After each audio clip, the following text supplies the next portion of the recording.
আজিকরে চিকিৎসকের মৃত্যুতে নতুন করে তদন্তের আবেদন এবং ঘটনাস্থল পরিদর্শন করবার মামলা। নতুন তদন্তকারী যে ঘটনা তদন্তকারী অফিসার দিয়ে তদন্তের আবেদন করা হচ্ছে একটা মামলায় যেখানে সাজা ঘোষণা হয়ে গেছে, সেখানে ফের সেই একই মামলা এই কোর্টে শুনলে সেটা বিচারের জন্য ঠিক হবে না। এটা ডিভিশন বেঞ্চে বিচার হওয়া উচিত মন্তব্য করলেন বিচারপতি। মূল মামলার নতুন করে বিচারের আবেদন করা হয়েছে, এর ভীষণই ভয়ঙ্কর প্রভাব পড়বে।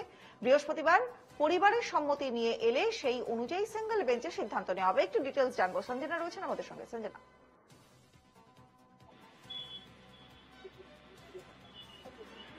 এই যে আজিকর মামলাতে এবার সিবিআই এর ক্ষেত্রে সিবিআই এর আইও বদলের আবেদন করা হচ্ছে এবং নতুন তদন্তকারী অফিসার দিয়ে তদন্ত করার আবেদন, যা হাইকোর্টের এই আবেদন নিহত চিকিৎসকের পরিবারের।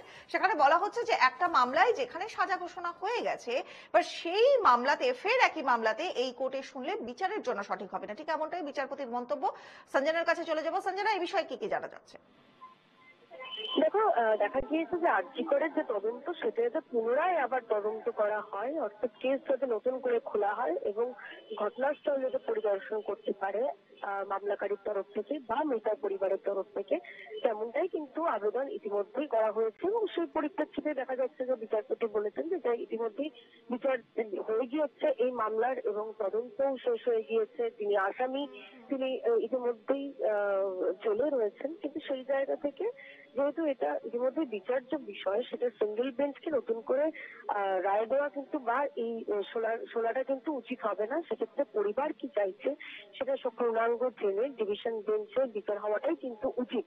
এবং সেই পরিবারের সম্মতি, পরিবারের ইনস্ট্রাকশন পুরোটা পাওয়ার পরে তারপরে কিন্তু এই মামলার শুনানি হবে। এবং যার জন্য দেখা যাচ্ছে যে কাল 10:30টায় কিন্তু সময় দেওয়া হয়েছে যাতে নতুন করে পুঙ্খানুপুঙ্খ পুরো বিষয়টা আদালতের সামনে তুলে ধরা হয়।